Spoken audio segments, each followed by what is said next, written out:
Ay yo'ldaman, telefon qilib yurib chalg'itma.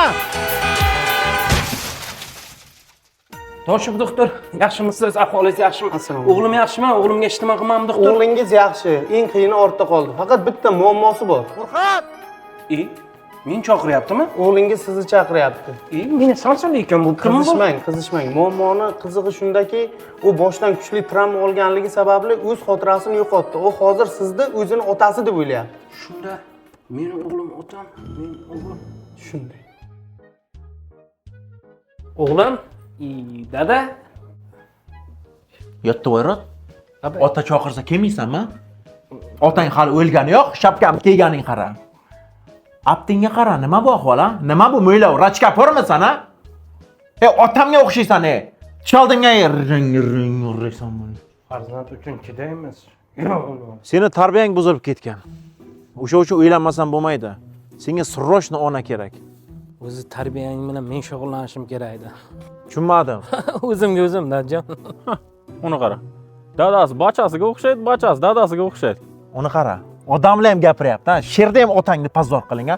Aptingga qara, boboylarga o'xshab qolgansan. Normal kiyinsang bo'lmaydimi? Buniki salgina bir молодежный bo'lasan. Ring o'rdaysan. Ana shu qo'lingni ko'zingga chiqaman men sen tubarni. O'g'ling kepkasini olsan Furqat. Jura, nima qilasan? Siqilgan yuragini yana siqib. O'zi bir ahvolda turibman. Bitta sigaret ber, o'zimda o'tay. Va, Furqat!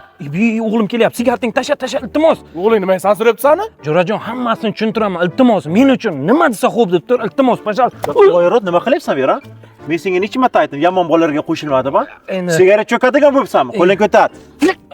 Nima? Menga qara, Soqoltoy, men seni taniyman-ku. Sen nazar balasi-kusan. Otangga sigaret cho'kkanini aytayman, marras. Menga qara. Stop. Jurajon. Men senga hammasini tushuntiraman. Uyingga boravermayman. Dajon. Tushunmadim, otangga qo'l ko'taryaptimi? O'zira. Choldingga ring uraysan. Hali shunaqa bag'illataman. Dadajon, qayerga keldik? Biz Navoiy City'ning qoq markazida qulayotgan Anor Residence loyihasiga keldik. Nima uchun Anor Residence? Chunki bu bolalar 2025-yil fevral oyida qurilishni boshlagan bo'lsa, hozirgi kunda mana ko'rib tursan 80% ishi bitgan. Bu degani 2026-yil 2-chorakda mayn qilib sizga podключ uyni topshiradi. Mana bu ko'rib turgan kotlovan 4 etajli gipermarket bo'ladi. Endi balam senga в общем uylanmayman. Iltimos menga bozorlik qilib, kartoshka, piyozlarni olib kel.